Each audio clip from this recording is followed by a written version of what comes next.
You walk around this building, and everyone is so supportive and so excited about what is happening with the Fever. It's the rumor that's shaking the WNBA to its core. A whisper that turned into a roar across social media, spreading through fan forums and group chats like a digital wildfire. Did the Indiana Fever's general manager, Lynn Dunn, finally admit the truth? Did she just confirm that Stephanie White, a respected name in coaching, a former pillar of the franchise, actually quit the Indiana organization because of behind-the-scenes drama with their new superstar, Caitlin Clark? The idea is so explosive, it almost sounds unbelievable. A narrative ripped from a sports movie script. A coach walking away from a generational talent. The most hyped prospect in the history of the sport? It suggests a level of chaos so profound, so deeply rooted, that it threatens to tear the entire organization apart from the inside out, a structural rot that no single player can fix. Fans are demanding answers, flooding comment sections and call-in shows with theories and frustrations, and the silence from the front office has been deafening, a vacuum of information that only fuels more wild speculation. But as the layers get peeled back, as the whispers are traced back to their source, the story becomes far more complicated and far more shocking than a simple resignation. The truth isn't just about one coach leaving, it's about an entire franchise teetering on the absolute brink of a catastrophic meltdown, with Caitlin Clark standing right in the middle of the inferno, the unwilling eye of a hurricane she inadvertently created. The GM's words might have been twisted, but the crisis they point to is terrifyingly real. And what's been happening behind closed doors, in the locker room, and in the executive offices, is far worse, far more dysfunctional than anyone outside the organization could have ever imagined. The stakes aren't just about a losing season anymore, they're about the future of a superstar and the credibility of an entire franchise. The bombshell headline writes itself: a perfect storm of celebrity, conflict, and failure. But the immediate truth is even more jarring because it reveals a deeper, more insidious deception at the heart of the frenzy. Stephanie White isn't the current coach of the Indiana Fever. In fact, she hasn't been for years, a ghost from a bygone era of the franchise. She coached the team back in 2015 and 2016 before moving on, long before Caitlin Clark was even a household name dominating college basketball. The current head coach, the one tasked with navigating this unprecedented storm of media attention and on-court struggles, is Christy Sides. So, why did this rumor, so demonstrably false, catch fire and burn so brightly? Because it speaks to a desperate, primal desire for an explanation, any explanation, for the disaster unfolding in Indiana.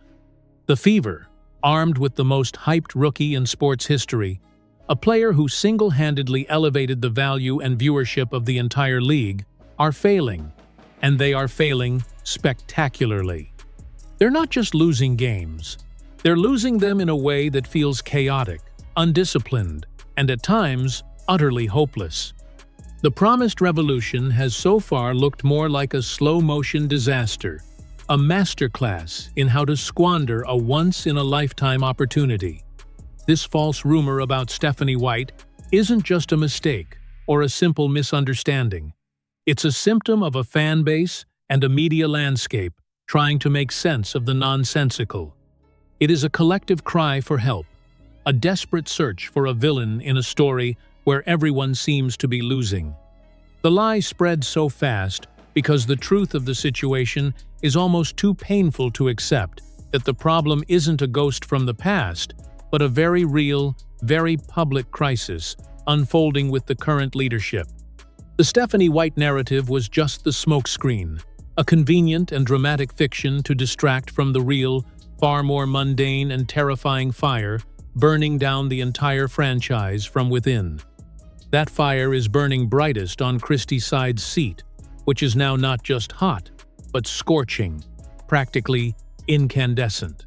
Every game, The cameras cut to her on the sideline, and the look on her face tells the whole story, a cinematic portrait of stress. It's a mixture of deep-seated frustration, palpable helplessness, and a sheer, wide-eyed panic that she seems unable to conceal. She was handed the golden ticket in Caitlin Clark, a player who guarantees sold-out arenas and record-breaking television ratings, but that ticket came with an impossible price: immediate, flawless success. Instead, she's presiding over a team that leads the league in turnovers and defensive lapses, a team that often looks like they've just met for the first time in the parking lot before the game. Her public comments have started to sound less like a coach, instilling confidence, and more like someone pleading for a life raft in the middle of a hostile ocean. She talks endlessly about the need for more toughness, about how her players need to expect the physicality of the WNBA, but her words feel hollow, like a broken record. When the on-court product is so consistently chaotic and soft, strategic adjustments appear to be non-existent. Defensive schemes crumble after the first opponent's screen. Lineups are shuffled with no clear logic or reason, sending a message of desperation rather than strategy. The team's offense, which should be a high-powered machine built around the gravitational pull of Clark, often devolves into playground basketball, with players looking lost, disconnected, and frustrated with one another. It's become painfully clear to anyone watching that Sides is not just being outcoached by her opponents. She's being fundamentally overwhelmed by the moment, by the sheer magnitude of the job. The pressure of managing the Caitlin Clark media circus, developing a roster filled with other young lottery picks, and trying to win games all at once, seems to have pushed her to her breaking point. She's no longer just coaching a basketball team. She's the unwilling captain of a sinking ship, publicly rearranging the deck chairs while the hull fills with water, and she seems to have no idea how to plug the holes. And what happened next would suggest the person who hired her is not only running out of patience, but is preparing to throw her overboard. This brings us to the general manager, Lynn Dunn, the architect of this entire experiment, the one who drafted Clark and hired Sides. While she never uttered Stephanie White's name in any public forum, her recent statements have been interpreted by insiders and analysts as a damning indictment of the current situation. In the carefully managed world of professional sports, GMs rarely fire a coach mid-sentence in a press conference. Instead, they use coded language, a sort of corporate speak designed to send a message without causing an immediate explosion, and Dunn's has been chillingly clear.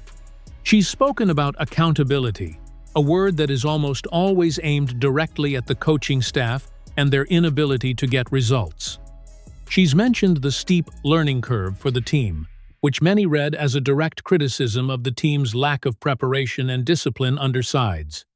When a general manager stops talking about winning and starts talking about processes and accountability while the team is in a nosedive, it's a public signal that their patience has worn thin. This is the confirmation the rumors were built on.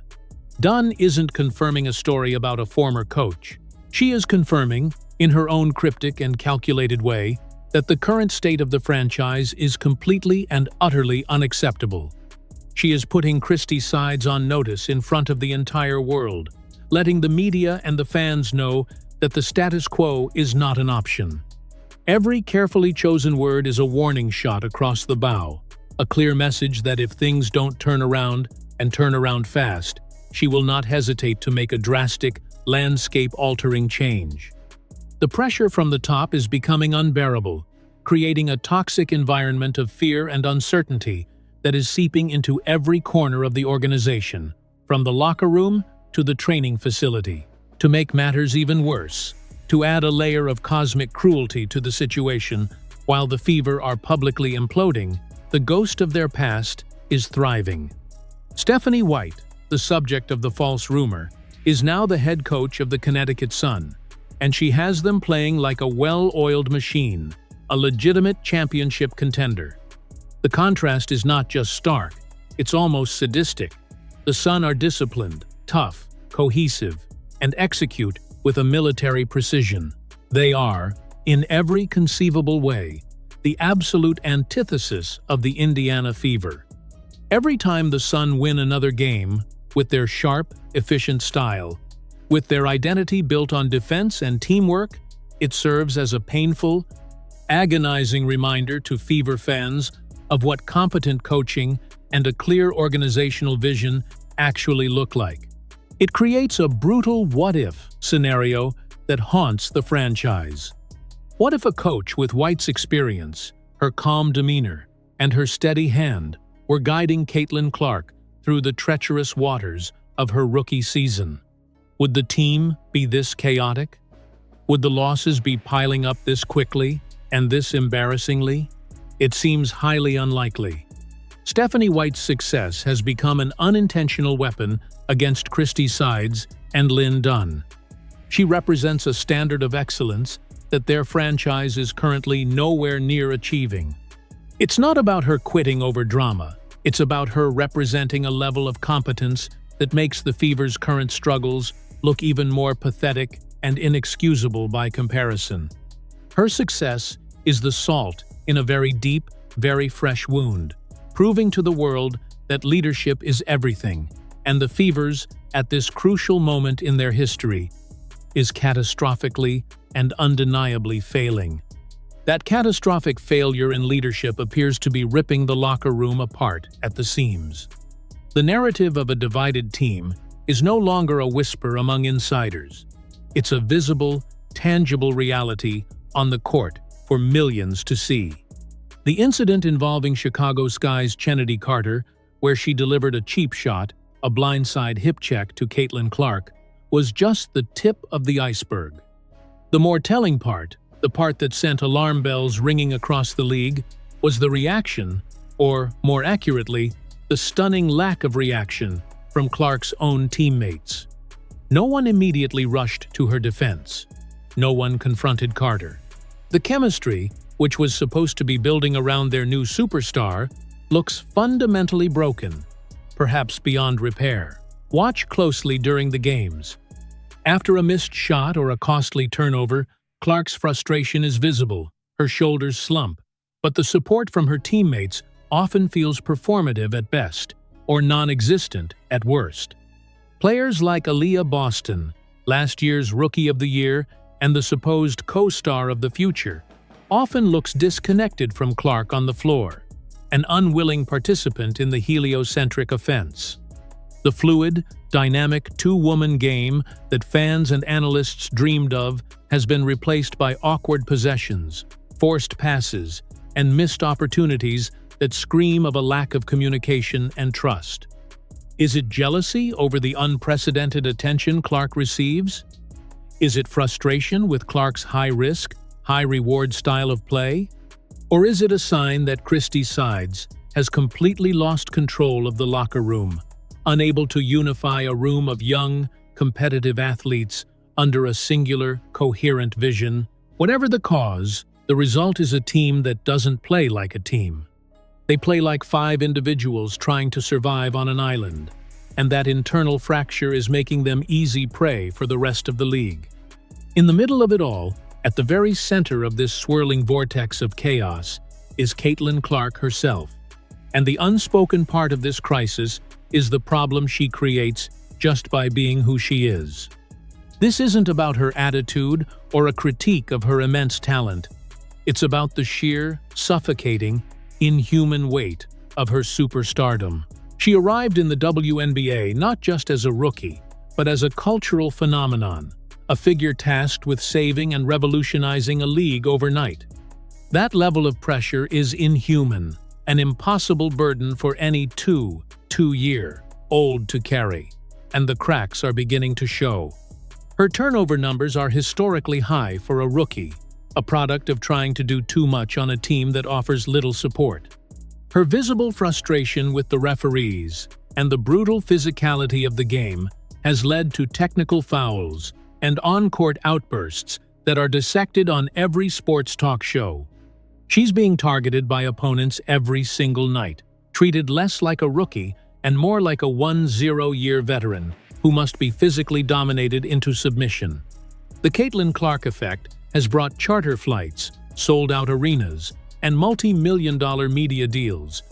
But it has also created an environment of such intense scrutiny that it magnifies every single flaw, every mistake, every loss. Christy Sides isn't just coaching a rookie. She's managing a global brand. The other players on the roster aren't just teammates, they are supporting characters in the Caitlin Clark show, a role some seem to resent. This environment may simply be unmanageable for any coach, let alone one who already appears to be in over her head. Clark's incredible talent and fame, the very things that were supposed to be the Fever's salvation, might actually be the jet fuel for the fire that's burning the franchise to the ground. So where does this leave the Indiana Fever? They are trapped in a perfect storm, a confluence of disastrous elements. They have a general manager who is publicly signaling her profound displeasure through coded threats. They have a head coach who looks completely out of her depth, lost in the glare of the spotlight. They have a locker room that appears fractured, resentful, and devoid of the chemistry needed to win. And they have a superstar player who is struggling mightily under the weight of impossible expectations and physical abuse from opponents.